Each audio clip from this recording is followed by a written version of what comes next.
درنو کتونکو ښه چارې او مینه عصمت الله ظهیر یم.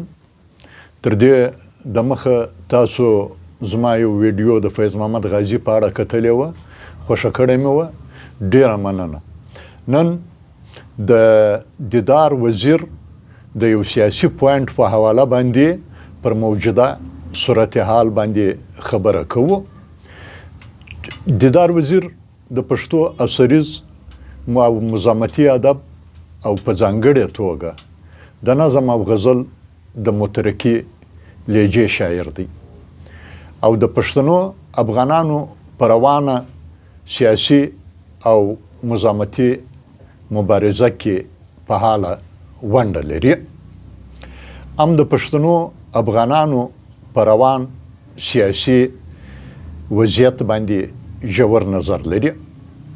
په نازونو رالوی سوی دیدار، د ملک په کور کې زیږېدلی دیدار، فنکار دیدار، د موسیقي په جنون گرفتار دیدار، چې ډېر وختونه یې سترګې راډکې سوې، خو د سترګو اوښکې د رباب په تار وپیویدې، یا یې نظم یا یې غزل کړي. دیدار چې د اماراتو په ریګستانونو کې وختونه په لمبو اړوي، خو زړه یې د وطن د کاڼو او بوټو هم د خپل منتشر کام په بېوزلۍ او بېوسۍ دردیږي. د وطن په سیاسي پیښو ځورېږي، هم په سیاسي چارو کې خپل لید یا ویژن شریکوي. تېره ورځ دیدار وزیر لیکلي وو، ځینې شنونکي وایي چې د پښتونخوا ځینې برخې به په راتلونکي کې د پښتونخوا نه د پاکستان نه د افغانستان نه به د پښتونستان برخه وي، یو داسې بیل شی به وي، مطلب اوسېدونکي به خلک یاغستانیان یادوي. د دیدار د خبرې په شالید کې که ورته ځیر سو، په خوست، پکتیا او کابل کې د پنجاب بمبارونه، د متکي انت سفر، د دیوبند مدرسې ته ورتګ، د دویې او استنبول ناستې او د پنجابي خواجه آصف د جګړې ګواښونه او پیغورونه، دا د یو زنځیر کړی دی. هماغه زنځیر چې په اصطلاحي ژبه ستره لوبه یا ګریټ ګیم ورته وایي. ښې او شادۍ به د پنجاب برخه وي، بېوزلۍ، درپدرۍ، جګړې، ورانکارۍ به د پښتنو او افغانانو برخه وي. پنجاب به څه کوي؟ په خپل استعماري ذهنیت او فاشست طبیعت د جنگ غضبونه پر پښتنو افغانانو په ټول وحشت او نظامي قوت وربتپي.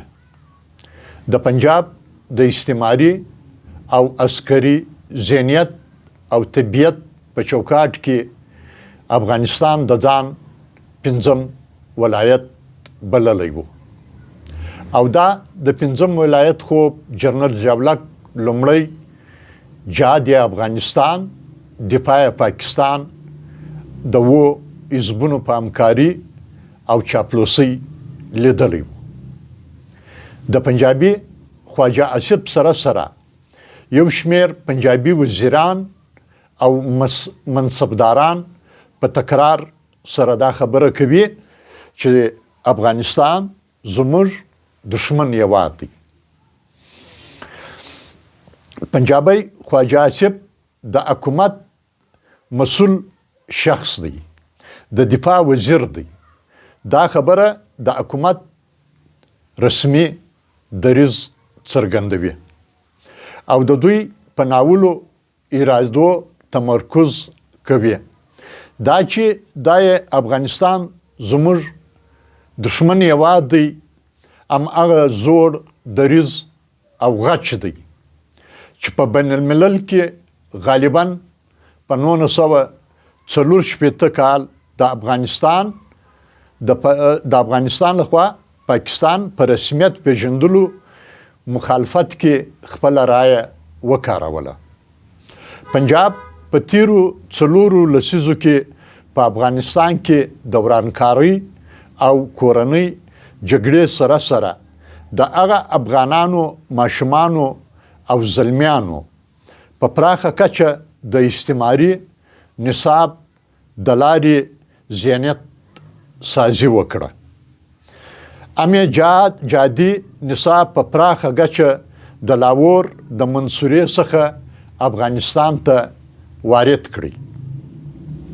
د جماعت اسلامي امیر میا توپیل په ډیره بشرمي او سپینسترګي سره به دا ویل چې موږ په افغانستان کې یا د افغانانو هغه ذهنیت سازي وکړه چې اوس به په افغانستان کې د پاکستان د دشمنانو سره دوی جګړه کوي او موږ به ورته ناست یو.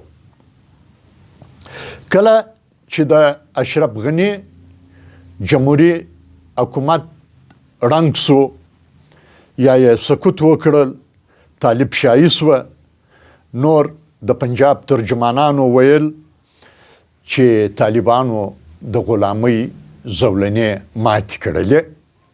د جمهوریت د نظامیانو نظامي ساز و سامان، وسلې او دریشي د لاهور په انارکلي کې په پراخه توګه نیلامېدلې او په چغو چغو به پنجابیانو دا نارې ویلې چې راسئ د افغانستان ساز و سامان ونسئ.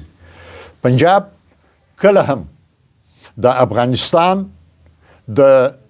پنجاب کله هم یو آزاد افغانستان ودان سوله افغانستان لیدل نه غواړي. یو مات بېوزله او ټکور ټکور افغانستان غواړي چې د دوی محتاج وي. نو ځکه بیا که یو مستقیم افغانستان، سوله افغانستان رامنځته شي، نو بیا خو پاکستان بیریږي د دې بیریږي چې جغرافیایي ستونزې راپورته کیږي. ځکه دوی دغه فرضي کرښه چې ډیورنډ لاین نومیږي و دې ته دوی د رسمي کرښې نوم ورکوي. ګوکې دا رسمي کرښه نه ده، دا یو فرضي کرښه ده چې د افغانستان او د پاکستان تر مابین شتون لري. او نن چې دوی پر افغانستان کومه جګړه تپي او د افغانستان خلاف کومې ورانکارۍ دوی کوي، هغه د دې ډیورنډ لاین په حواله سره ده.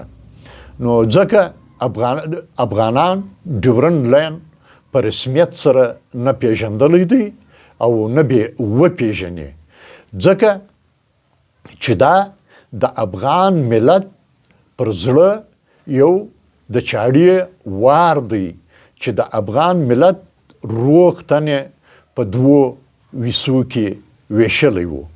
پنجابي دا فکر کوي چې افغان بیل دی او پښتون بیل دی، او نن چې په دې باندې پوه سو چې دا یو ملت دی، یو قام دی، نو ځکه بیلیدنګ یې ناممکن دی. نو ځکه دوی چغې او نارې شروع کړلې چې موږ ډیورنډ لاین یو په رسمیت سره پیژنو، مګر افغانان به ټول تر تیغ ووځي، لیکن دغه شی به دوی کلم قبول نه کړي. نو په راتلونکي ویډیو کې به پر ډیورنډ فرضي کرښه پر روانو کې نورې خبرې هم کوو. تر هغو مې په خدای سپارو ښه وختونه، لمن مې د خوښیو ډکه.